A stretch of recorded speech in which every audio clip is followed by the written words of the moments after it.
que vean como esta intro. Y bueno, muy buenas tardes y muy buenas noches. Le damos la bienvenida a la segunda parte que inicia hoy de este On-Chain Builder Lab de Cero a Héroe. Invitamos Educate, la red de universidades Uportic, la incubadora, con el patrocinio de Arbitrum y de la Fundación Ethereum, nuestro media partner Cointelegraph en español y nuestras comunidades aliadas Ethereum Bogotá, Aprendo, Mujeres en Cripto y Cripto Curiosas. Le damos la bienvenida a esta nueva parte. Yo anoche estaba feliz revisando ya las últimas actividades y revisando cómo les estaba yendo, porque más de 100 personas hicieron puntaje perfecto. Completaron 100 puntos, 95 puntos sobre 100, lo cual es fantástico. Un total de 238 personas terminaron la primera parte de manera exitosa. ¿Eso qué quiere decir? Que cumplieron con los requisitos que hablamos desde el principio, que era cumplir con 70 puntos sobre 100, entre, ya sabían, entre asistencia y los quizzes y las actividades que dejamos. Entonces, la verdad que muy contentos de haber visto eso. Anoche estuvimos con Oscar hasta tarde dándole para poder sacar adelante y poder matricularlos a la segunda parte. Tengan en cuenta que ustedes, como les habíamos dicho, van a tener la posibilidad de escoger si quieren hacer el track de desarrolladores o el track de no desarrolladores, o los dos, ustedes deciden. No hemos abierto el track para no desarrolladores aún. Nos falta subir ese curso, eso lo vamos a hacer esta noche después de que terminemos esta clase, pero no se preocupen, ya muy pronto va a estar abierto. Entonces, pues dándole la bienvenida a todos y a todas quienes se van uniendo. Muy buenas noches. Yo muy rápidamente, antes de iniciar con la clase de hoy, que tenemos a Seba Pérez, que nos va a dar una clase tremenda sobre la Ethereum Virtual Machine, sobre cómo funciona, y pues lo vamos a presentar más a profundidad a Seba. Yo antes de eso quiero hacer unas precisiones para que tengan en cuenta para lo que se viene y cómo va este proceso. Entonces, bueno, ya ustedes nos conocen, somos Educate, que tenemos educación para desarrolladores y para builders. En este On-Chain Builder Lab de Cero a Héroe ya terminamos la parte 1. Anoche terminó, anoche calificamos, ya se cerró y como les decía, 238 personas cumplieron con los requisitos. También le damos la bienvenida a los nuevos registrados. Tenemos unas pocas personas registradas nuevas al curso, como unas 25 a 30 personas más o menos se registraron a esta segunda parte, que la idea es que pues ya entran como con esos conocimientos de cómo funciona la blockchain, y si no, encuentran nuestros videos en nuestro canal de YouTube. En el Discord les compartimos la información, ahorita les mandamos el link por si cualquier cosa, para que se pongan al tanto de lo que vimos en la primera parte de la introducción a blockchain. Hoy estamos empezando con la parte 2 de Solidity básico para desarrolladores, 5 sesiones todos los martes, y a partir del jueves vamos a tener 5 sesiones todos los jueves con la parte 2B de oportunidades del ecosistema para no desarrolladores. Así que, bueno, esto ya lo habíamos visto, después quien tenga dudas le podemos informar. Entonces, ¿cómo va a ser la parte 2A de Solidity básico que empieza hoy? Todos los martes, el día de hoy, con Sebastián Pérez, la máquina virtual de Ethereum EVM, y el próximo martes ya coge Osquitar el mando de lo que sucede en estas clases para desarrolladores con Sintaxis 1, después el siguiente martes con Sintaxis 2, después la clase 4 el 22 de octubre con tokens fungibles, el estándar ERC20, y cerramos la clase 5 el martes 29 de octubre con el estándar ERC721 para tokens no fungibles. Entonces, esa era básicamente la introducción que quería hacer. No quiero tomar mucho tiempo. Dudas que tengan, se las resolvemos por el Discord. Algunos están preguntando todavía por el WhatsApp. Los invitamos a que se unan al servidor de Discord, porque allí ya tenemos una actividad bastante continua con todos los participantes.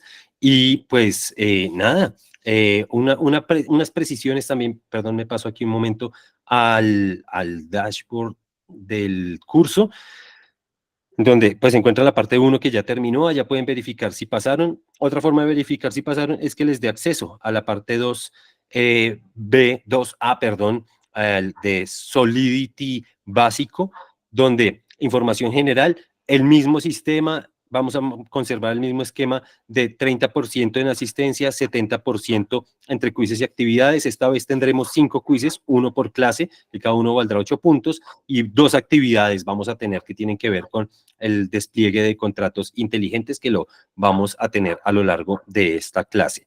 Hemos metido un nuevo link para que cuando entren por información general, hay un nuevo link aquí abajito que es para que registren la dirección de la wallet con la que van a desarrollar los contratos. Entonces, ustedes simplemente entran y allí van a pegar, ahorita lo terminamos de cuadrar para que puedan poner la wallet, solo es que copien y peguen la wallet que van a usar. Nosotros vamos a registrar esa wallet en nuestro faucet y ustedes allí en el faucet van a poder reclamar cada semana 0.1 Ether, que eso es más que suficiente para desplegar un montón de contratos durante toda una semana. Así que encuentran eso, el link a las clases en vivo, la información sobre el curso, como siempre, igual la misma estructura de la parte 1, aquí en asistencia a clases, pues encuentran las clases para que marquen su asistencia. La clase de hoy, les voy a dar de una vez la palabra clave. La clase de hoy, la palabra clave es ETH11. Minúsculas, ya saben, todo pegado, ETH11. Entran aquí a la clase de la máquina virtual de Ethereum y marcan su asistencia. Aquí van a ir encontrando los quizzes y actividades obligatorias, donde ya está montado el quiz de hoy, pero pues lo van a poder responder más adelante cuando se esté acabando la clase, y van a ir encontrando el total de 5 quizzes y las 2 actividades a lo largo de este curso. Ya está la información sobre la clase de hoy para que la consulten, encuentran las redes sociales de Sebastián, encuentran su LinkedIn y su Twitter para que por favor lo sigan, y en general pues la información sobre la clase de hoy. Y un temita ahí adicional, ya con esto cierro, y es lo del leaderboard. Fabián, yo no sé, pero está pegado al mural. El hombre suma y suma puntos, pero entonces información importante por si no la leyeron, las personas que ya ganaron en la primera parte, en este leaderboard, que a los 10 primeros lugares les vamos a dar a cada uno, en este caso 0.001, porque es uno para el track de desarrolladores y otro para el track de no desarrolladores. Entonces las personas que ya ganaron, los 10 primeros, no van a poder repetir ganar. Si quedan entre los 10 primeros, vamos a escoger al 11 y al 12 y así, para que más personas tengan la oportunidad de ganar y pues podamos compartir entre todos este premio de esos ethers que les van a servir mucho para el proceso. Así que nada, yo con esto ya le doy la palabra a Sebastián, hombre, y el agradecimiento por estar aquí, por formar parte de este proceso y por compartirnos esta clase de hoy que nos vas a dar, Seba. ¿Cómo estás? Muy bien, ¿no? Quiero participar, ¿eh? Si hay premio, estoy. Sí, sí, sí. No, pues hombre, bienvenido, bienvenido. Me avisas y te sumo. Y premios hay y queremos que se los ganen más personas que ya están participando en este curso. Arlet pregunta que cómo ganan tantos puntos. Yo creo que ni duermen dándole clic a todo lo que hay al interior del curso para llegar a ese número de puntos al que llegó Fabián y todos los demás. Fue una cosa bárbara. Pero bueno, chévere, chévere, Seba. Entonces, de verdad, muchas gracias. Seba es muy conocido en el mundo del desarrollo y de la academia, profesor de Platzi, ¿no? Y de tantos procesos. También va a entrar a un curso que se está dando desde ITKIPU para la ciudad de Buenos Aires. Y bueno, ¿no? Una hoja de vida muy extensa que más bien yo te doy la palabra, Seba, porque pues qué chévere poder tenerte aquí en esta clase. Bueno, muchas gracias por la oportunidad también de participar. Me encantan estas iniciativas que tienen muy buena repercusión. Eso es lo mejor de todo. Así que los felicito por la organización. Y nada, súper contento de estar. Así que nada, empecemos. Así no demoramos el inicio. Y siéntanse con toda la tranquilidad de interrumpir, de hacer preguntas. Esto es una clase, no es un monólogo. La idea es que se lleven conocimiento de acá y que no se angustien si hay algún tema que les pasa por ahí de largo, que no terminan de entender del todo, porque, bueno, hay cosas muy complejas, hay cosas que ni yo sé, digamos, dentro de lo que es el universo tecnológico de Ethereum como plataforma. Así que si hay algún tema que notan que es muy complejo, no se angustien, ya lo van a entender, denle tiempo. Y sí, digamos, si bien vamos a ver cuestiones relacionadas con el código, lo que es aprender a programar lo van a ver las siguientes clases ahí con Oscar, así que hoy va a ser más que nada una introducción a eso y sí entender la arquitectura que es clave, porque van a ver que el código de Solidity, digamos, Solidity como lenguaje no es muy difícil de aprender. Si ya vienen por ahí de conocer otro lenguaje de programación, van a notar que lo van a aprender relativamente rápido como lenguaje, pero sí es muy difícil de entender todo lo que está detrás, ¿no? Cómo tomar buenas decisiones a la hora de escribir el código, cómo funcionan las estructuras de datos, cómo se almacenan, hay un montón de conceptos que van detrás y que por ahí en otros lenguajes ni nos preocupan y acá sí son importantes. Así que bueno, no sé si tiene alguna aclaración final, si no ya arranco y vamos para adelante. Nada No, más. dale, adelante. Por ahí a los que están escribiendo que tienen problemas de acceso, en el Discord si quieren, o los que estén en WhatsApp, y yo les apoyo ahí para que solucionar los problemitas. Y dale, Seba, muchas gracias. Excelente, excelente. Bueno, ahí estoy compartiendo la pantalla. Bueno, ya un poco me presentaron, soy Sebastián Pérez, soy de Buenos Aires, Argentina. Vengo dando lo que es cursos relacionados con blockchain hace años ya. Probablemente me conozcan allí más por lo que es Platzi. Y bueno, ahí tengo algunos cursitos, pero bueno, también estuve participando en otras iniciativas. Estaré también apoyando con Edkipu en algunas iniciativas que tenemos acá, más regionales. Y me pueden encontrar en las redes sociales cualquiera con el mismo handle, así que si buscan Seba Leo Pérez en la red que usen van a poder encontrar por cualquier tipo de comentario, pregunta, lo que quieran, me pueden contactar y me pueden preguntar. La idea de esta clase es entender qué es la Ethereum Virtual Machine, ¿bien? Esto es abrir la puerta a lo que es la programación de contratos.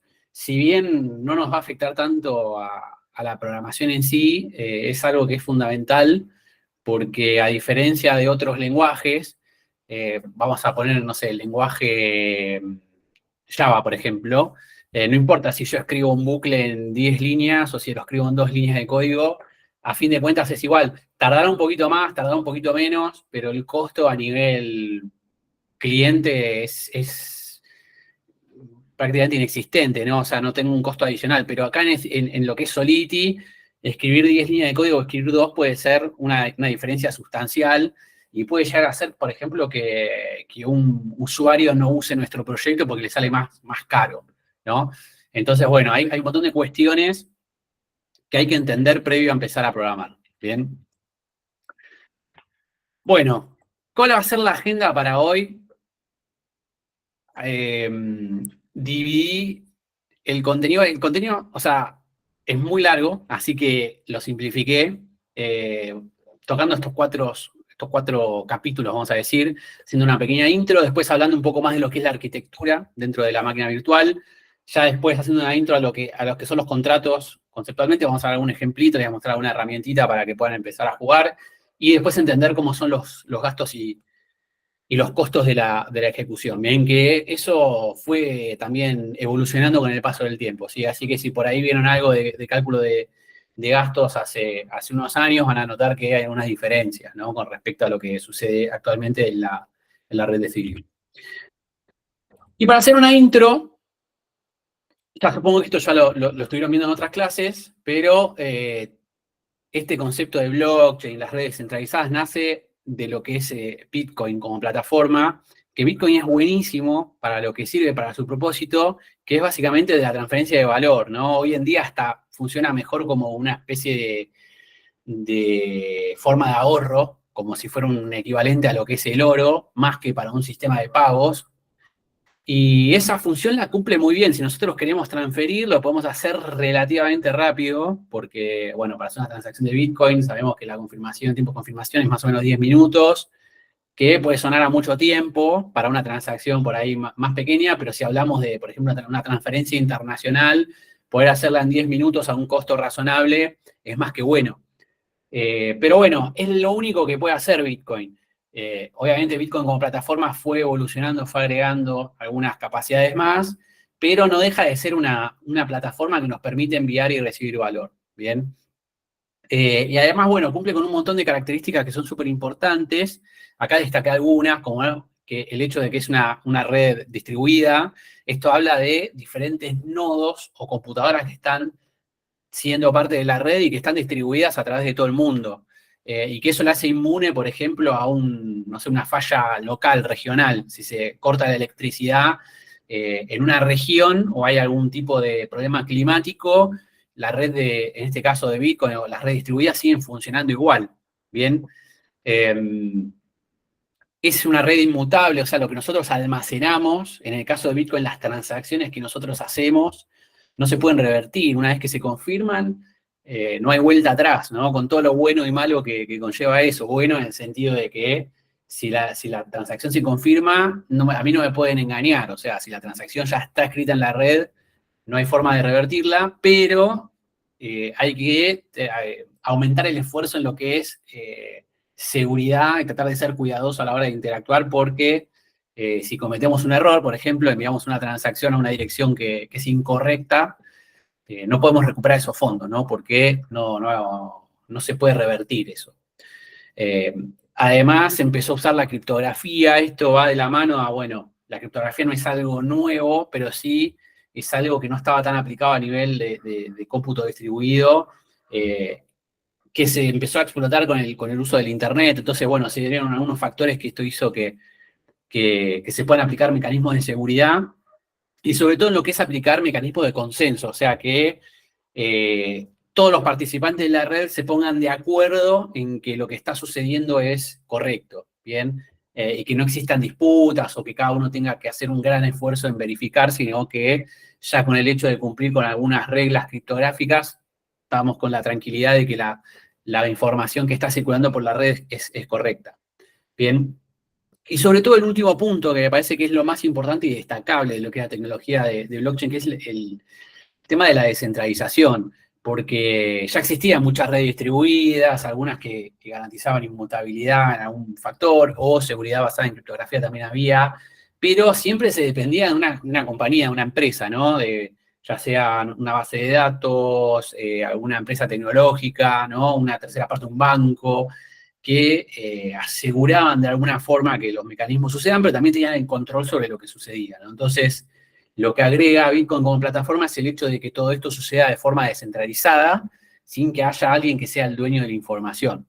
Bien, ahora, esto está buenísimo como plataforma de intercambio de valor, pero qué bueno que sería si le podemos agregar más cosas a esto, ¿no? Por ejemplo, la capacidad de poder ejecutar código sobre este tipo de infraestructura. Y ahí es donde nace Ethereum como plataforma, ¿no? De pensar, repensar a este tipo de redes como algo que también puede ejecutar software, ¿bien? Entonces, Ethereum cambia ese concepto de lo que era una plataforma solo de intercambio de valor para convertirse en una máquina de estados. O sea, estos programas, estos códigos que se van a ejecutar no solamente van a operar, sino que también van a cambiar determinados estados dentro de la red. Esto quiere decir que, por ejemplo, si un contrato tenía un valor guardado, imaginemos, no sé, cantidad de alumnos que están hoy acá presentes, ¿no? Yo lo guardo dentro de la red eso, y si mañana se conecta más gente o se conecta menos gente, yo puedo modificar ese valor, puedo cambiar el estado de la aplicación en ese momento. Y entonces se va a empezar a transformar en una máquina de estados, donde la transición desde un estado a otro estado lo vamos a representar mediante una transacción. O sea, tiene que haber una transacción en la red para que esos valores, esos atributos se puedan modificar, ¿no? Entonces, bueno, Ethereum va a funcionar como una máquina de estados que va a ejecutar código, y que ese código tiene que estar relativamente regulado, porque si no sería muy difícil de poder verificar o de poder ejecutar código si yo no limito en algún punto lo que yo puedo hacer y especifico algunas reglas para que sea verificable de forma sencilla. Cuando digo sencilla pensemos que estamos hablando de computadoras que están distribuidas, que se conectan a través de Internet, que bueno, en un principio se usaba la prueba de trabajo y se buscaba por ahí tener un poder de cómputo más elevado, pero que a partir de tener la necesidad de empezar a buscar computadoras que sean más rápidas y velocidades de respuesta más rápidas, hay que empezar a definir reglas un poco más livianas, ¿no? Para poder transaccionar. Entonces, bueno, de ahí surge este tipo de regulación sobre el código que podemos implementar, que termina en una especificación que es la máquina virtual. Bien. Entonces, ¿qué es la Ethereum Virtual Machine? Supongo que habrán escuchado hablar del término máquina virtual. Muchas veces el término máquina virtual está asociado a un programa que ejecutamos en nuestra computadora, que tiene como un sistema operativo internamente, que es como tener una computadora dentro de la computadora, ¿no? Si estamos en un entorno, no sé, de Linux, podemos tener un Windows, o si estamos en Windows, podemos estar en Linux, podemos ejecutar en entorno de de Mac o viceversa, dentro de una Mac, ejecutamos una máquina virtual con un Windows, no sé, XP, una cosa medio vieja, pero bueno, eso es un tipo de máquina virtual, pero este tipo de máquina virtual se refiere a algo más parecido a lo que en su momento hizo muy conocido al lenguaje Java, que básicamente lo que era un software que instalábamos en nuestra propia máquina y que era capaz de interpretar el código en la plataforma en la que estábamos, ¿no? Entonces, si nosotros tomábamos el mismo código de Java y lo compilábamos a código de máquina, nosotros ese código, si lo pasábamos a la máquina virtual en la plataforma que estuviéramos y se ejecutaba de la misma forma, ya sea Windows, Linux o la plataforma que sea. Bien, entonces fue uno de los primeros lenguajes que se jactó de ser multiplataforma y que tenía muy buena performance, etc. Entonces, ese tipo de máquina virtual es un software que es capaz de interpretar código que ya está previamente compilado y que va a seguir determinadas instrucciones. Bien, ahí dice que es Turing Complete. Vamos a decir que sí, en realidad no es 100% Turing Complete. Turing Complete habla de determinadas características o cualidades que tiene que tener un lenguaje para ser completo, como, bueno, el hecho de ejecutar bucles, tener funciones, bueno. Acá algunas definiciones dicen que es Turing Complete, otras dicen que es semi-complete, pero bueno, es un lenguaje bastante completo a nivel de lo que podés hacer, pero tiene bastantes limitaciones que vamos a ir accediendo. Por ejemplo, una de las limitaciones que tiene hoy, por ejemplo, Solidity como lenguaje, es que no tenemos buen soporte para números decimales, por ejemplo. Entonces, bueno, van a ver que se van a encontrar algunas limitaciones, pero bueno, no pasa por la definición de Turing Complete eso, ¿no?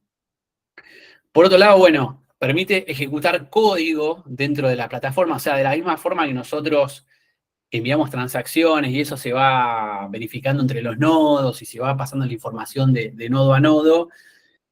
De manera similar, nosotros vamos a poder subir código dentro de la blockchain, así como tenemos información de una transacción, vamos a poder subir código. Cuando digo código, no es exactamente código escrito de Solidity, sino que es una versión compilada del código. O sea, eso va a estar pasado a código de máquina, ¿bien? Y eso se va a almacenar dentro de la blockchain, va a ser el código que nosotros vamos a ejecutar.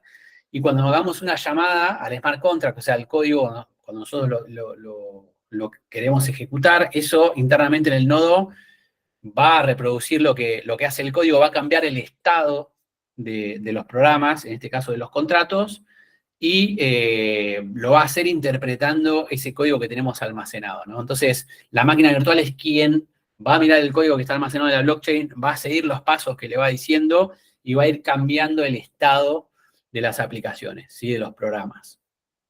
Bien.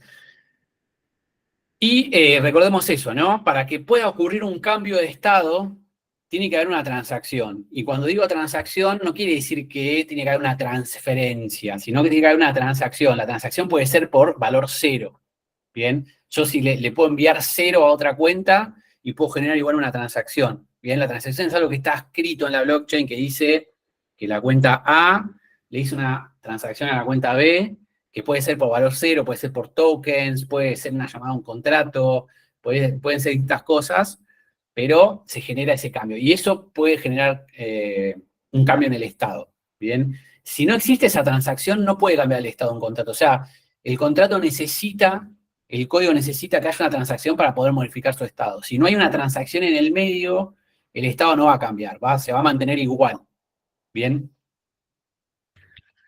Bueno, y como decíamos, la máquina virtual es una especificación, o sea, no es algo que está definido específicamente para Ethereum, sino que, bueno, en el paper de Ethereum está definido cómo tiene que ser la máquina virtual y cada uno puede hacer la implementación que quiera. De hecho, hay distintas implementaciones en distintos lenguajes, hay distintos nodos que lo ejecutan y hay distintas plataformas a su vez que lo ejecutan. O sea, vamos a encontrar distintos tipos de máquina virtual dentro de Ethereum, pero también van a haber otras redes como Polygon, como Arbitrum, que son compatibles y que van a poder también ejecutar el mismo código que podemos utilizar para Ethereum. Ahí creo que hay una pregunta. Sí, Juan. Hola. ¿Qué tal? Vamos a ver, la máquina virtual no es una máquina como tal, no es un aparato, ¿no? Es un software que hace X cosas, ¿no? Entiendo. Vale. Correcto, claro. Entonces, me pregunto, En este caso, por ejemplo, hay una sola máquina y Polygon, Arbitrum y Ethereum actúan sobre ella, o cada uno tiene su propia máquina. Buena pregunta, buena pregunta. No, cada una tiene su máquina, ¿bien? En realidad, la máquina virtual está escrita dentro del código del nodo, ¿bien? Cuando vos instalaste, imagínate que tu computadora la querés convertir en un nodo y que participe de la red de Ethereum, vos dentro de ese nodo, parte del código va a tener la implementación de la máquina virtual, ¿bien? De hecho, el código, o sea, cuando vos ejecutás un smart contract, ese código que se ejecuta se va a ejecutar dentro del nodo. O sea, el nodo se va a encargar de ejecutarlo y una vez que obtiene el resultado de lo que vos ejecutaste, va a empezar a compartirle el resultado a otros nodos para que lo verifiquen, ¿no? Decir, mira, ejecuté esta transacción y me quedó que el balance y que el estado del contrato quedó de esta forma. Y se empieza a compartir de la misma forma que antes lo hacíamos para las transacciones. O sea, en Bitcoin sucede lo mismo para transacciones. Cuando dice, bueno, la cuenta A le mandó a la cuenta B, y lo empezamos a chequear entre los nodos vecinos, acá es lo mismo para contratos. Entonces, cada nodo puede tener su propia implementación, sí tienen que cumplir con la especificación, o sea, no pueden cambiar la especificación, que vamos a decir que es como una interfase que le va a decir qué tiene que hacer y tiene que cumplir con eso, pero después el cómo escriben el código lo pueden cambiar, y mismo empezaron a salir algunas alternativas para la máquina virtual, por ejemplo, algunas basadas en WebAssembly. Algunas plataformas están agregando como una expansión, vamos a decir, la máquina virtual, que usan WebAssembly, por ejemplo, para ejecutar el código más rápido, y siguen siendo compatibles con los contratos de Ethereum. Entonces, mientras cumpla con esa especificación, cada red puede hacerlo. Dicho eso, no todas las redes son compatibles con la máquina virtual, ¿bien? Por ejemplo, Bitcoin no lo es. Bitcoin no es compatible con la máquina virtual si nosotros tomamos un código compilado de un contrato y si lo queremos correr sobre Bitcoin, no podemos. Pero sí, por ejemplo, Solana tampoco es si bien compatible, pero hay muchas plataformas que sí, como, bueno, Polygon, Arbitrum, la mayoría de las Layer 2 son compatibles. Sí, ahí hay otra pregunta. Yolfried. Acaba de decir que Bitcoin no es compatible. ¿Y cómo hace la gente de Rockstock? ¿Cómo es el funcionamiento de ellos? Pues ellos indican que están utilizando Bitcoin como la red de Bitcoin, y Rockstock sería como la Layer 2. También ellos utilizan Ethereum Virtual Machine. Claro, o sea, Rookstock no es una Layer 2, sino que es una sidechain. O sea, ¿cuál es la diferencia? Muy rápido para no desviarnos. La Layer 2 es algo que está por encima de la red y descomprime las transacciones. O sea, es algo que vos sacás un conjunto de transacciones, las ejecutás en otra capa y las volvés a insertar de alguna forma en tu capa principal. Es una Layer 2. Rookstock es una sidechain, o sea, es una cadena que va en paralelo y lo que hace es tomar valor de Bitcoin. Imagínense lo siguiente, es como que tuviera una caja fuerte donde yo pongo Bitcoins ahí, los cierro con candado y dentro de la capa de Rookstock los abro y saco la misma cantidad. Bien, están como colateralizados.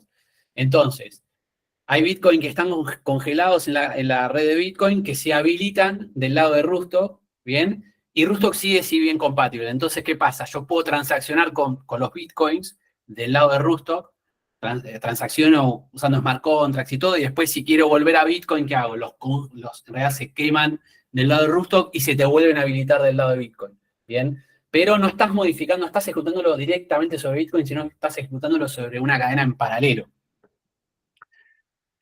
Sí, creo que había otra pregunta. Quizás fui yo, pero ya estás respondiéndole un Listo. poco sobre esto, sobre Learning y Rootstock y todo esto. Perfecto. Sí, y ahí, bueno, Santiago aporta lo de Stylus, que es justamente es una red que usa WebAssembly para IBM, y por ejemplo permite escribir contratos inteligentes con Rust, y no Solidity. Se puede usar Solidity, se puede, pero digamos, si por ejemplo ustedes vienen usando Rust y les gusta Rust y quieren seguir trabajando con Rust, pueden escribir los contratos inteligentes con Rust. De hecho, por ejemplo, OpenZeppelin tiene una librería de contratos que está escrita en Rust para que lo puedan usar en Stylus. Bien, la misma que se usa en Solidity está en Rust también. Bien. Bien. Acá, bueno, estas dos las mencioné porque son de las más conocidas, pero van a encontrar un montón. La de Binance, por ejemplo, también es compatible. Bueno, hay muchas. Eso En todo caso, cuando quieran ver si una red es compatible o no, buscan la especificación, van a ver si en algún lado dice que es EVM compatible, ya está, quiere decir que va a funcionar. Bueno, ¿por qué es importante, ¿no? La máquina virtual. A diferencia, por ahora por ahí me dicen ejecuta código de manera distribuida, eso existe en otras tecnologías, es cierto, pero bueno, acá se hace de manera descentralizada, ¿no? Eso es lo novedoso. Porque podemos ejecutar código distribuido sin necesidad de que haya una tercera parte participando. Imagínense que ustedes están ejecutando, no sé, código en la nube, ¿no? En la nube de Amazon, en la nube de Azure, de Microsoft, en Google Cloud. Ustedes dependen de Google, o dependen de Amazon, o dependen de Microsoft, ¿no? Van a pasar por un montón de regulaciones de moderación de contenido, ¿no? O sea, ustedes no pueden hacer lo que quieran ahí.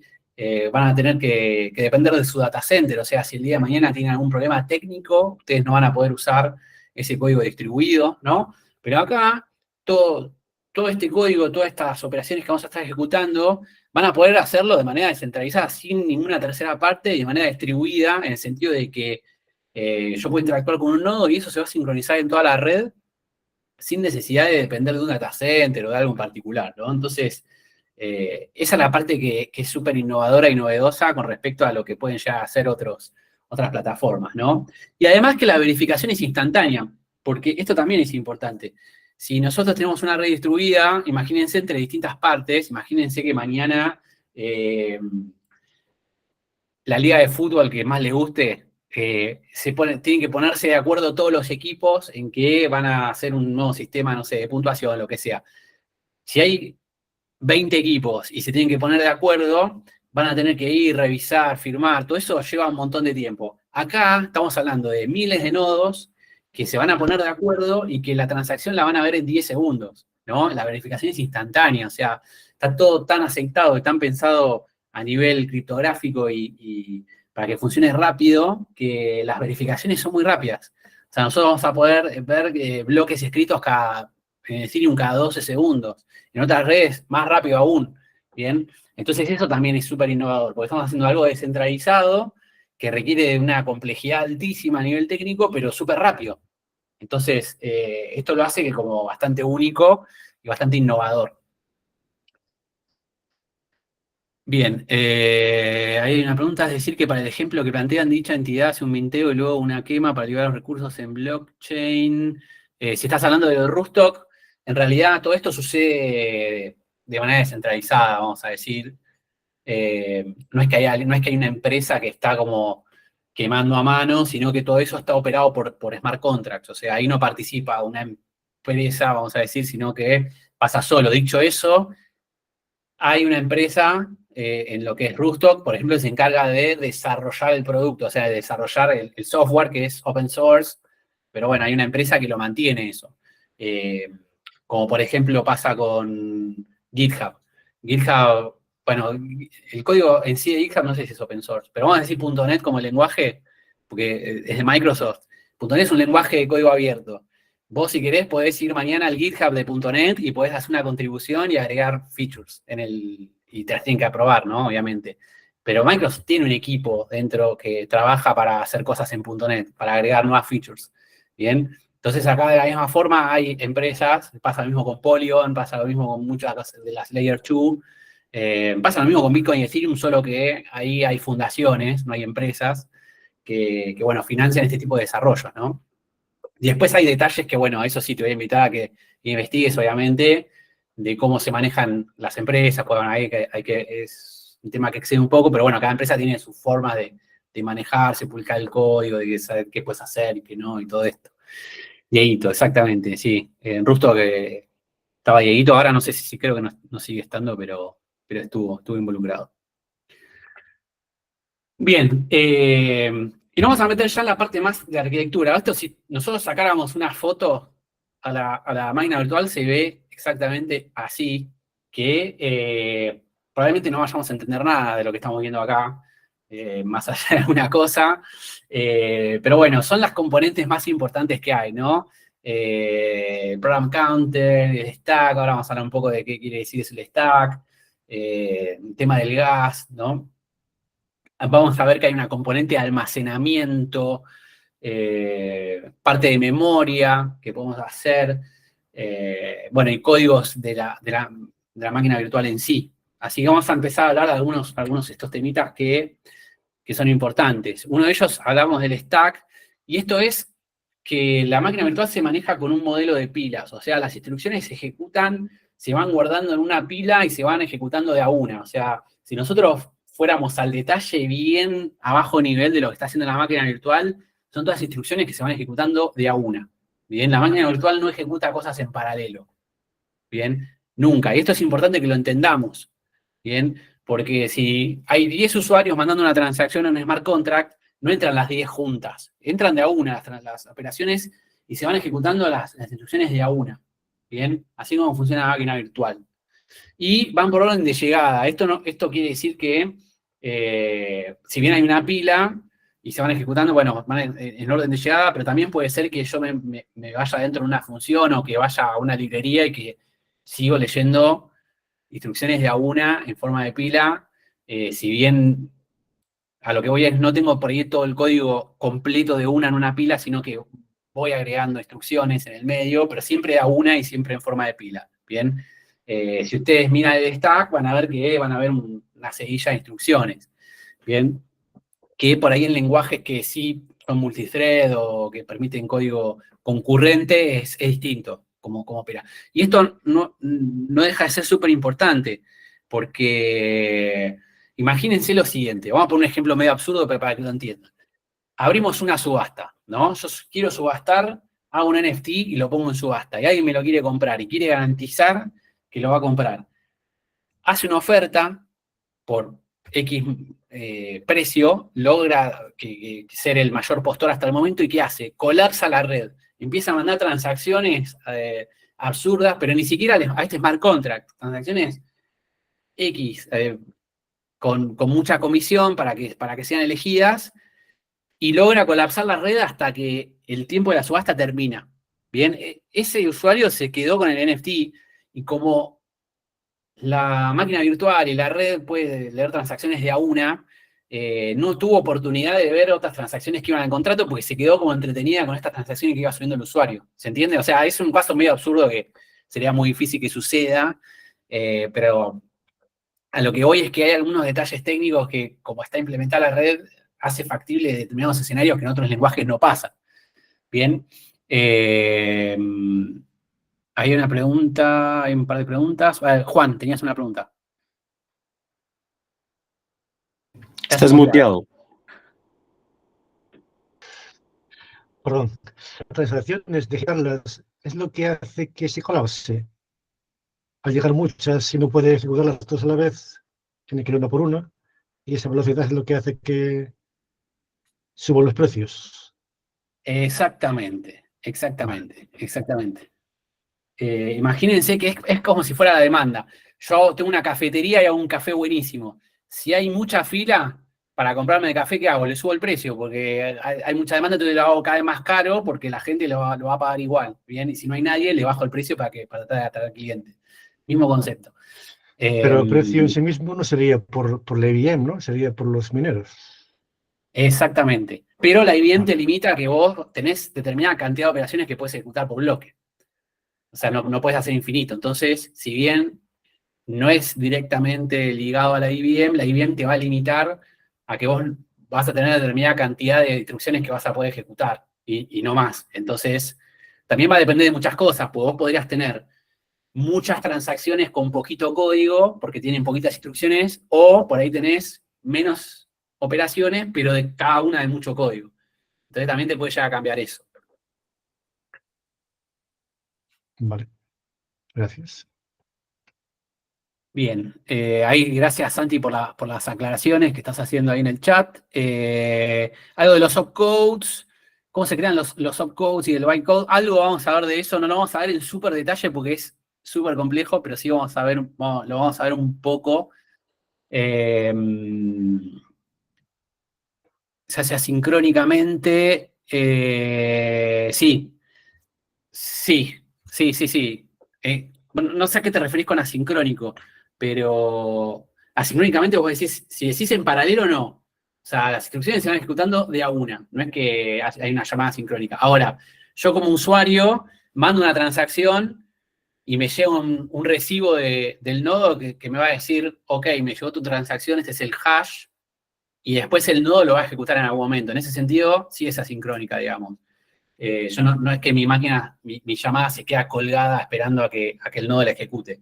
Yo le mando el request al nodo, eso lo va a subir a una lista que se llama mempool, donde queda pendiente, y en algún momento el nodo, cuando el minero diga, bueno, la voy a ejecutar ahora, ahí la va a ejecutar. En ese sentido, sí es asincrónica. ¿Bien? Por ahí preguntaban algo de si era una fundación, que no lo contesté.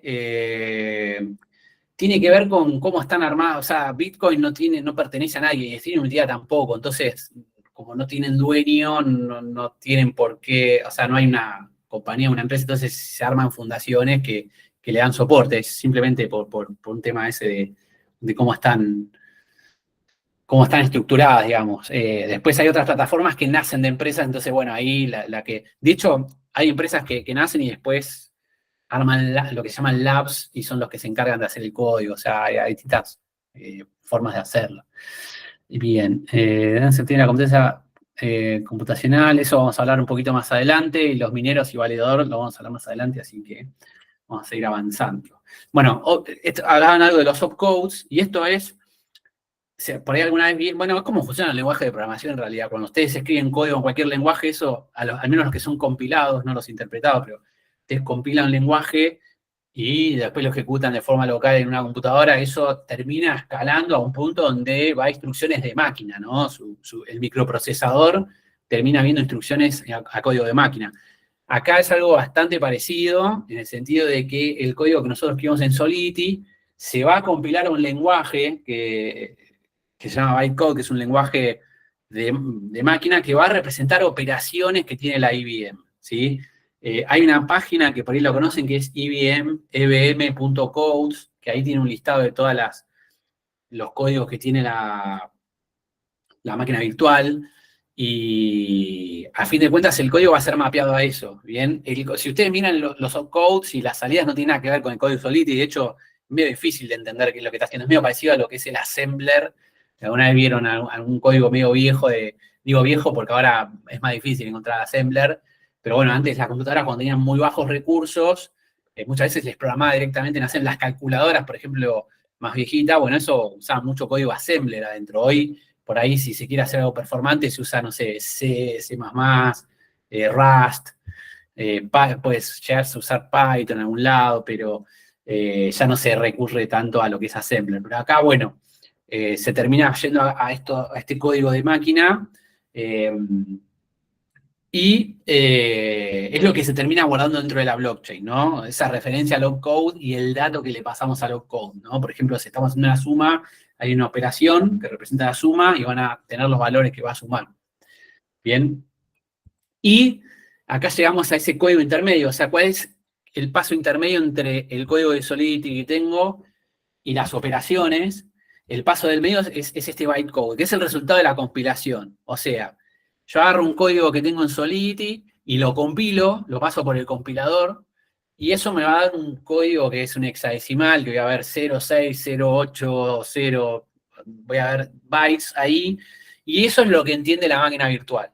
Bien, y eso es lo que voy a almacenar yo en la blockchain. O sea, cuando yo veo un smart contract guardado en la blockchain, voy a ver eso, 06, 08, 040, muchas veces así, bytes, y la máquina virtual después va a ver eso y va a entender lo que tiene que hacer.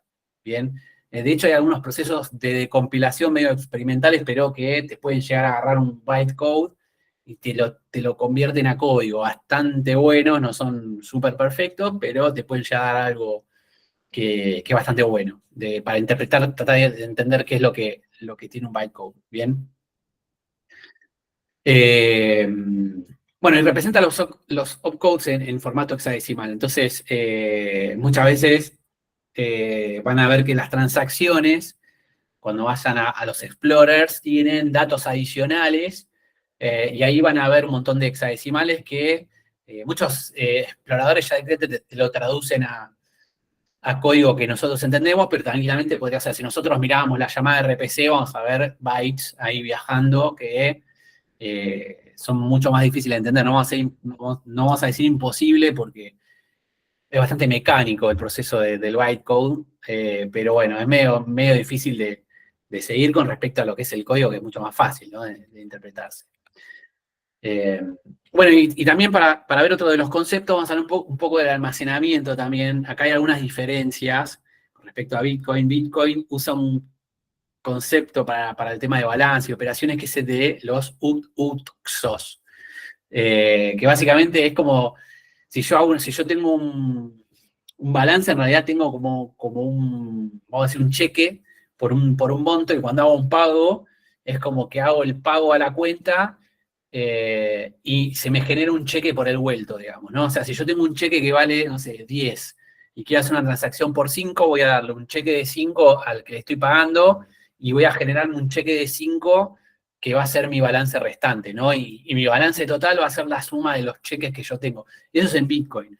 Pero en Ethereum no es así. En Ethereum sí tenemos un balance y eso está guardado dentro de los nodos, o sea, dentro de la red, pero no específicamente adentro de un smart contract o adentro de una transacción, sino que es parte del estado de la red. O sea, mi balance ahora es 10, y si yo hago una transacción por 5, mi balance ahora es 5. Y eso es lo que decíamos de la máquina de estado, ¿no? Se modificó mi estado, se modificó el estado mío de mi balance de 10 a 5, y para que eso suceda tuvo que haber una transacción, que en ese caso fue la transferencia que yo hice de 5, ¿no?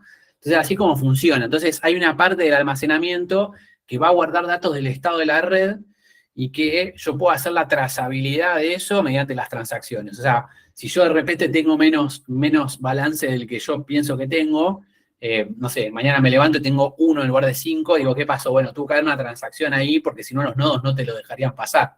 O sea, no puede haber una modificación del estado si no hubo una transacción que lo cambie, ¿no? Sí, Juan. Este almacenamiento del que hablas ahora no va en la IBM, va en el nodo separado de la IBM, ¿no? Correcto, pero sí, no tiene que ver puntualmente con la IBM, aunque si pensamos a la IBM como... O sea, hay una parte de la IBM que es la encargada de leer el código, y en eso tenés razón. Pero muchas veces la máquina virtual se habla como la totalidad de todas las componentes, ¿no? El almacenamiento, el cálculo de gas, el hecho de hacer el buffer, como decían ahí en el chat, de las operaciones en forma de pila. Bueno, todo eso es lo que te define la máquina virtual, por eso se lo incluye dentro de lo que es la IBM. Pero particularmente, cuando en general se hace referencia a la máquina virtual, se habla de esta interpretación del código. Entonces, en eso sí, tenés toda la razón en pensar que no forma parte de la IBM por eso, ¿no? Pero sí es una componente de la especificación general.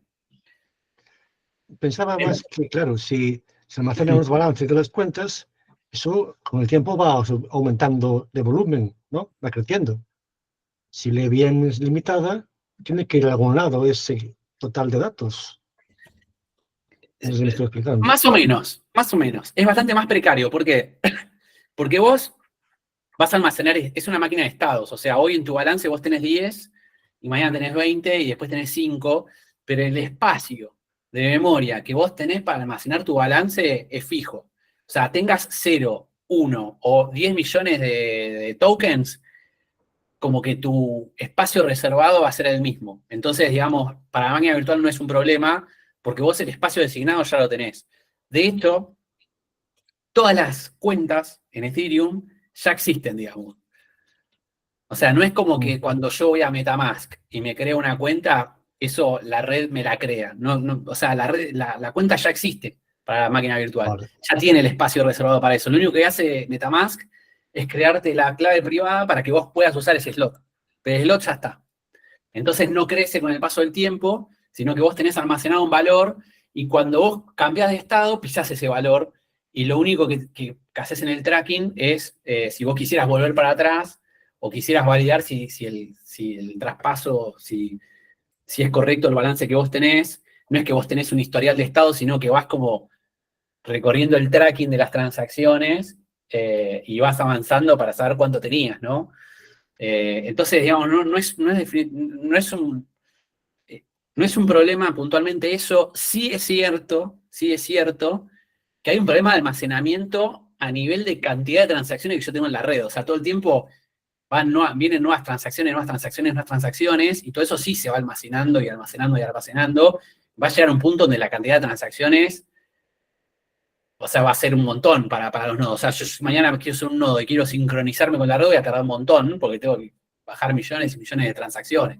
Eso sí es un problema que se está intentando resolver de muchas maneras, por ejemplo, el tema de Layer 2, el tema de tener nodos más livianos, nodos que solo tienen encabezada la transacción y no el detalle. Entonces, bueno, en ese sentido sí hay un tema de almacenamiento, pero no puntualmente con lo otro que ya tiene espacios reservados y designados. Sebas, perdón, ¿me dejas hacer un símil de pronto para intentar dejar un poquito más claro? Imagínate que la Virtual Machine es como la CPU de un computadora. El disco duro es el almacenamiento store que se encuentra dentro de los nodos donde se encuentra ese balance tuyo que no se modifica. Y en la IBM está, digamos, la RAM, que es esa memoria volátil. Entonces, todo lo que se escribe ahí es durante la ejecución de la transacción. Ya cuando se acaba la transacción, esa memoria de la IBM desaparece. Pero ese output que saca la transacción se almacena, digamos, en el disco duro, o para llevar un poco el símil. Pues era un poco por ahí. Si va un poco así, vale, la CPU es la que es, no hay, se puede ampliar, pero el almacenamiento del disco duro sí se puede ampliar. Hay espacio a darle más capacidad, ¿no? O sea, sí, al disco duro sí, pero a la Virtual Machine no, porque pues es que solo va a ejecutar memoria temporal, la memoria que puede almacenar en la RAM. Entonces, cuando se llena lo que dice Sebas, la pila, es que ya no se puede ya no se puede hacer más procesamiento, ya no se puede hacer más almacenamiento porque llenaste la memoria RAM. ¿Cómo para llevar un poquito el símil? Perdón, Sebas. No, por favor. Súper buena la explicación. Bien, y para retomar el hilo, bueno, y lo mismo pasa para lo que es el estado de los contratos. ¿Y por qué voy a esto del estado de los contratos? Porque hay una de las reglas que vamos a ver de los contratos que, como yo el código compilado lo guardo dentro de la blockchain, lo primero que se dice es el código es inmutable, no se puede cambiar. Y eso es verdad, pero si yo tengo un valor guardado en el smart contract, sí lo puedo cambiar. O sea, básicamente el valor que tengo de las variables guardadas dentro del smart contract, eso lo puedo cambiar en el tiempo, y eso tiene que ver con dónde yo lo almaceno. O sea, el estado está almacenado como los balances en lo que es la memoria del estado, y eso es lo que se puede actualizar. No así el código operativo del contrato, o sea, el código fuente del contrato. Vamos a decir que cuando digo código fuente a veces se piensa que está el código de Solidity, pero no, hablo de la versión compilada. Ese está escrito en piedra y ese no lo puedo cambiar, ¿bien? Después vamos a hablar un poco de inmutabilidad, pero lo que son las variables sí las puedo modificar siempre a través de una transacción, ¿no? Bien, y acá, bueno, esto también es conceptual, después con la práctica lo van a entender mejor, pero usar el almacenamiento de los contratos tiene un costo asociado. Entonces, hay que tener, o hay que tratar de evitar usar el almacenamiento del contrato, salvo que realmente lo necesitemos. A lo que voy es, si vamos a usar una variable, por ejemplo, solamente para ejecutar un bucle, un loop, un for, ¿bien? Y después no nos sirve más esa variable, no hay que usar el almacenamiento del contrato, porque yo por almacenar tengo que pagar, ¿bien? Es como que estoy alquilando almacenamiento dentro de la red, ¿bien? Entonces, ahí se puede usar la memoria RAM, digamos, no es exactamente así, pero bueno, se puede usar la memoria temporal, vamos a decir, del smart contract, que esa se utiliza puntualmente cuando estoy ejecutando código, la función que estoy ejecutando, y después se libera. Y esa sí tiene costo, pero es muchísimo más barata que dejar algo persistido dentro de la red. Entonces, cuando se usa, cuando se escribe el código hay que tener bastante cuidado en qué cosas quiero almacenar y cuáles no me interesan. Y lo mismo, por ejemplo, para datos que no me suman nada dentro de un smart contract. Por ejemplo, si yo estoy escribiendo cosas de un usuario, ¿no? Y, no sé, el identificador del usuario es su dirección, o, no sé, su número de documento, no hace falta que escriba el número de documento, el nombre, el apellido, la dirección, el correo electrónico y qué gusto de helado le gusta más, ¿no? O sea, tengo que elegir, bueno, si ya con el documento me alcanza para identificar al usuario, le pongo el documento, uso su address. No hace falta que ponga todos los otros datos. Después, si quiero saber datos adicionales, tengo otros medios de almacenamiento que por ahí ni necesito blockchain, nadie, supongo yo, que se va a quejar si su dirección, que en realidad son cosas que en general no pasan, ¿no? En el mundo descentralizado de poner nombre, apellido, dirección y documento, pero supongamos que sí, para este ejemplo didáctico, no vamos a persistir información que no nos suma nada, ¿no? Que va a elevar costo al contrato y que guardando un solo dato podríamos evitar tener que guardar el resto. Después sí, obviamente, si tengo que usar datos para algo puntual, puedo usar datos temporales, que eso se identifica con la palabra memory dentro del código, lo van a ver más adelante, y listo. Y entonces pueden usar variables de uso temporal. ¿Bien? Bueno, y después tenemos lo que son los logs y los eventos, y esto es bastante parecido a al concepto de logs que se usa en el código tradicional, donde yo voy a tener información adicional a lo que está pasando, ¿no? O sea, yo puedo hacer que, por ejemplo, si yo tengo un token, creo una moneda, cada vez que haya una transacción, se deje un registro de esa transacción que yo hice, ¿no? De esa transferencia. Y puedo hacer que la información que aparezca es información que a mí me interese que quede guardado. Entonces, eso mediante código, por ejemplo, en Solidity se puede definir a través de un evento, y el evento yo lo emito cuando quiero que se haga un registro de log en alguna operación. Y eso va asociado a lo que es el recibo de la transacción, que era lo que les contaba antes, que cuando yo mando una transacción a la red, yo pido la transacción, el nodo me la recibe, me da como un acuse de recibo, y eso lo agrega a lo que es la mempool, y de hecho, no sé, la operación puede fallar de repente y yo puedo ver información sobre esa transacción igual. Bien.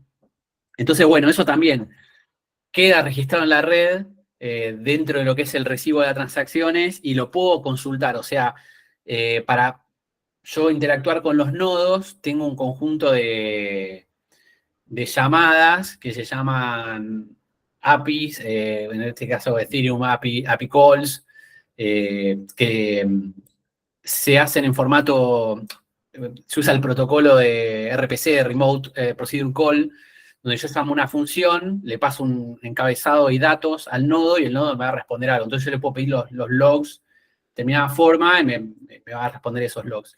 Eso a mí, por ejemplo, me puede servir para hacer métricas acerca de, no sé, del uso de mis contratos, ¿no? Quiero saber qué transacciones hubo hoy de mi token y puedo ir directamente a ver datos ahí, pero podría hacer cualquier cosa que a mí me interese tener registrado. Entonces, es una forma de tener un poco más de información adicional a lo que yo estoy haciendo.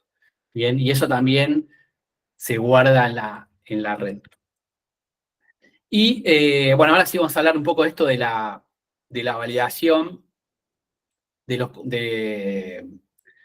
la red, porque cambió en el paso del tiempo, porque antes usaba poder de cómputo como Bitcoin para poder asegurar la red. ¿Qué hace? Pone un problema matemático, pone un problema criptográfico que solo se puede resolver a fuerza bruta, o sea, probando soluciones. Entonces, a más poder de cómputo, que básicamente se traduce en tener algún algoritmo que me pueda generar soluciones súper rápido. Entonces, si tengo más computadora, puedo generar más soluciones. Se termina transformando en una especie de carrera a ver quién tiene la computadora más rápida o quién tiene más suerte de encontrarlo más rápido. Se asegura a través del poder de cómputo. O sea, yo para poder meterme tengo que invertir en equipos y ponerlos también, no solamente la compra del equipo es cara, sino que también tengo que pagar electricidad, tengo que tener algunos costos asociados, y eso es lo que asegura el funcionamiento de la red. Y en un principio Ethereum fue por ese approach, pero con el paso del tiempo cambió y ahora usa otro tipo de validación, que es la prueba de participación o proof of stake, que básicamente lo que hace es tener un listado de validadores. Para poder entrar al listado de validadores hay que dejar un depósito, en este caso es de 32 Ethers en Ethereum. Entonces yo deposito 32 Ethers y puedo ser un validador, aparezco en la lista de validadores. Entonces cada vez que se van generando bloques, se seleccionan algunos validadores de esa lista y se participa entonces de la escritura de bloques. O sea, es medio como un sorteo entre los validadores que están ahí en la lista. Obviamente no es tan fácil tener 32 Ethers, pero bueno, ese depósito sirve como garantía de que vos, si haces algún comportamiento indebido, te penalicen y te saquen de esa suma, y con eso garantice que vos no te metas a tratar de hacer algo indebido dentro de la red, ¿no? Entonces funciona de esa forma y eso hace que no necesites tener una supercomputadora para hacer el validador, sino que depende solamente de que vos te metas dentro de la red, que dejes el depósito y después ya podés operar con computadoras hasta muy livianas, ¿no? Entonces, esto funciona mejor obviamente con muchos validadores, más con la cantidad que con el poder de cómputo, ¿no? El poder de cómputo acá no influye. Bien. Entonces, bueno, ahí un poco para contestar lo que hablábamos del tema de validación, etcétera, y volviendo al tema que hablábamos de esta, ejemplo de la subasta, etcétera, que, bueno, me sale más caro, qué sé yo, bueno, si bien cambia, o sea, ahora no necesito tener computadoras pesadas ni nada para hacer el cómputo, el problema es el mismo, o sea, yo tengo por bloque una determinada cantidad de transacciones que puedo procesar, independientemente de si el que me valida es un validador o si fuera un minero, digamos. O sea, para ese caso la cantidad de transacciones no me cambia. Sí hubo algunos cambios a nivel de cuántas transacciones entran en un bloque, los bloques ahora, el tamaño del bloque va cambiando dinámicamente en base al uso, o sea, si la red está siendo muy usada, los bloques pueden ir agrandándose para ir soportando más transacciones, y si está poco usada, se van achicando los bloques para tratar de ajustarse mejor a la cantidad de transacciones que tienen, ¿no? Así los bloques cada vez están como más llenitos, digamos, y no queda como un bloque muy grande con poquitas transacciones. Bien.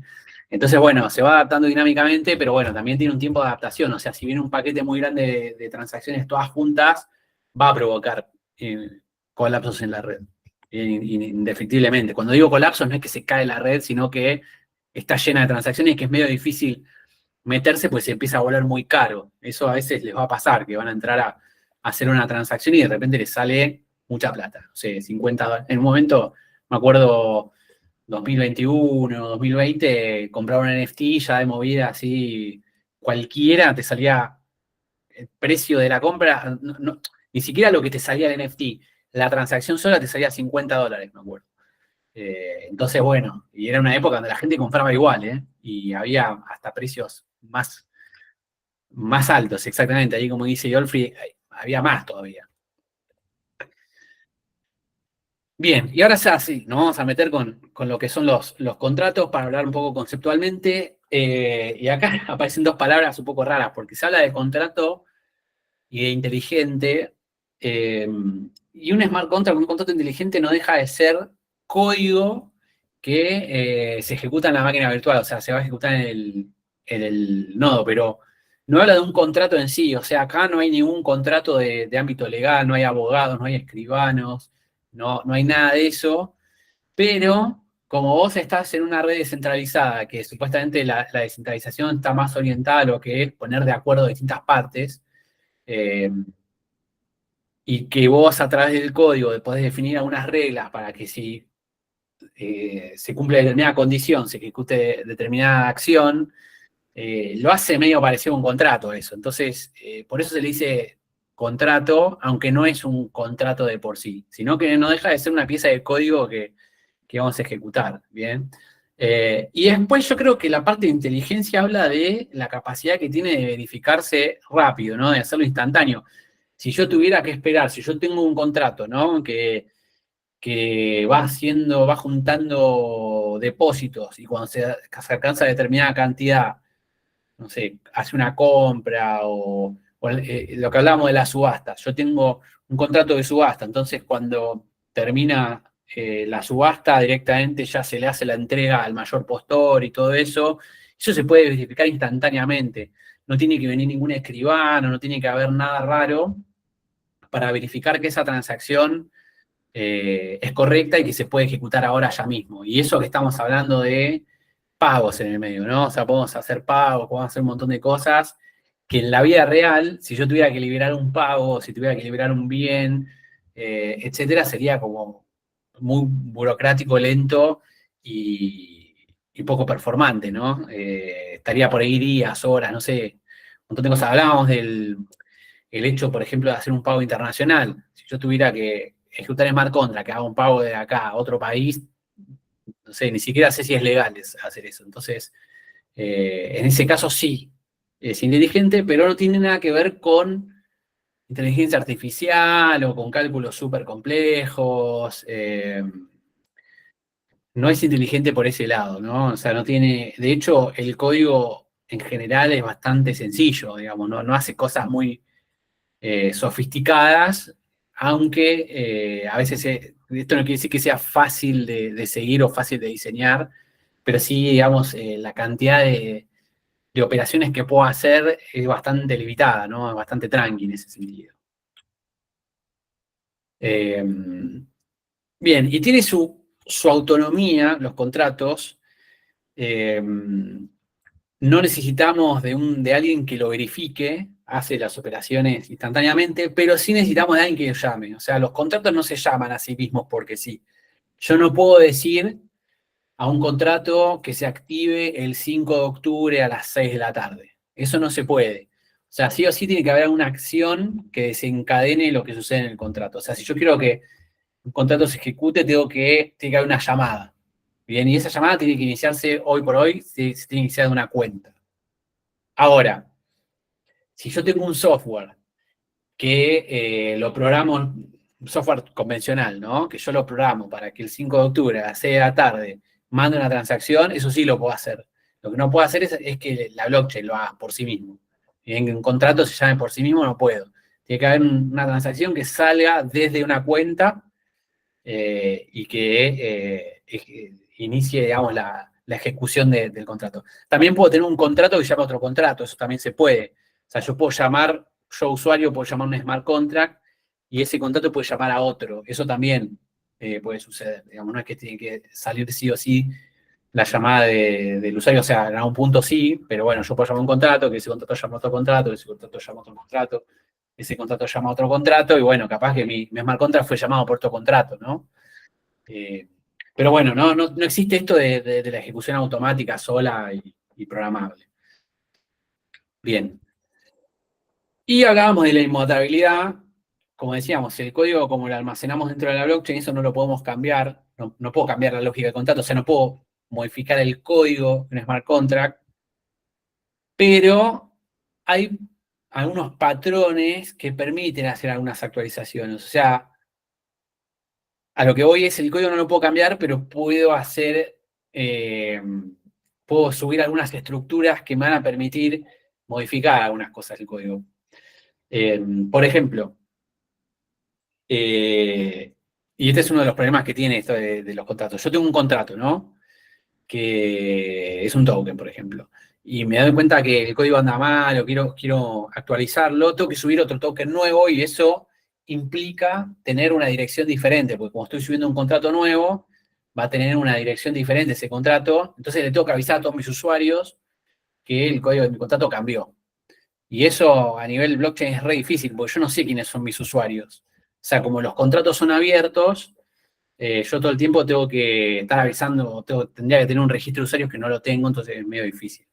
Entonces, una de las alternativas que se hace es tener una especie de contrato intermediario, donde yo interactúo con el contrato intermediario y el contrato intermediario habla con el contrato final. Entonces, vos modificás el contrato final, o sea, implementás uno nuevo, y le decís al intermediario, le decís que en lugar de llamar al contrato 1, llama al contrato 2, y los usuarios siguen interactuando con el contrato intermediario. Entonces nunca cambia la dirección para los usuarios y vos ahí actualizaste. Eso es algo medio básico, pero bueno, es una forma de repente de tener contratos actualizables, ¿no?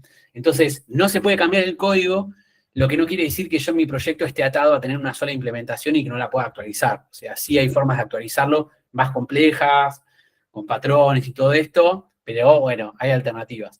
Y también entender eso, que si yo no estudio bien, por ejemplo, si yo soy usuario y no analizo bien qué contratos estoy llamando, me puedo ya caer en algún engaño, ¿no? Que yo compro un token y de repente vino el dueño, me cambió el código del token y me congeló los fondos, me estafó. Y eso fue por no mirar el código y entender que ese contrato tenía una trampita para cambiar la lógica. Bien.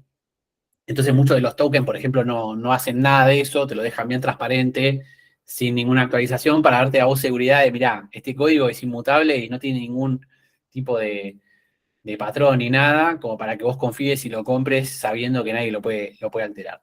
¿Bien? Bueno, y lenguajes, acá y puse dos que son los más conocidos, sobre todo Solidity. Solidity es un lenguaje que se creó pura y específicamente para lo que es Ethereum y la blockchain. Entonces, van a ver que tiene algunas estructuras de datos y algunas instrucciones que son muy propias de los contratos inteligentes. También tiene su alternativa en Python, se llama Viper, que es la que viene del lado izquierdo. Y también, bueno, está YUL, por ejemplo, dentro de Solidity, que permite ejecutar instrucciones a más bajo nivel, más parecidas a lo que son los opcodes o los códigos de máquina. Y también hay algunas alternativas, como hablábamos antes, de máquinas virtuales que agregan algunas features, como esto del WASM que hablábamos de Stylus, que permite, por ejemplo usar Rust para escribir smart contracts. Entonces, existen algunas alternativas.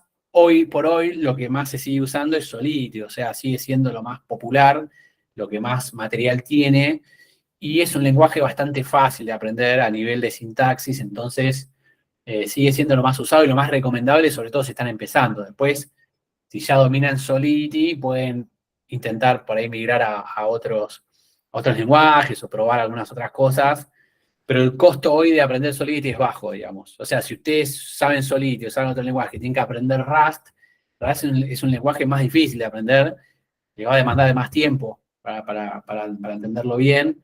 Pero si ustedes vienen de otro lenguaje, tienen que aprender Solidity, no les va a llevar tanto tiempo aprender la sintaxis, sí van a tener un tiempo para aprender todo lo que está alrededor de la sintaxis de Solidity, que es bastante más complejo, ¿no?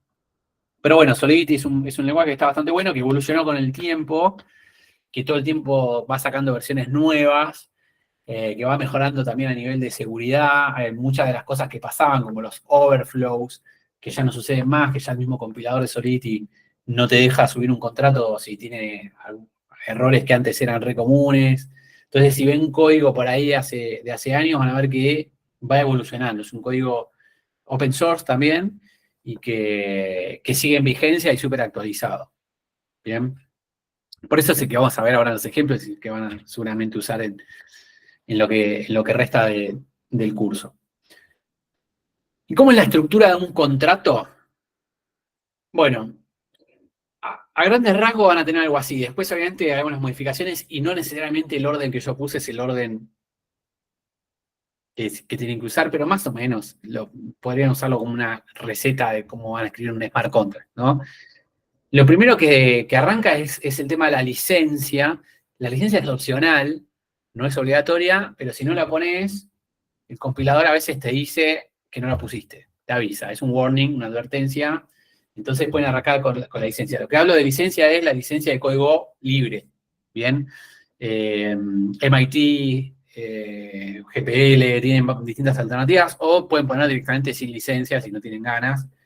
Pero bueno, en general, como está asociado al código libre, le ponen una, si no saben, usen cualquiera de las que vean.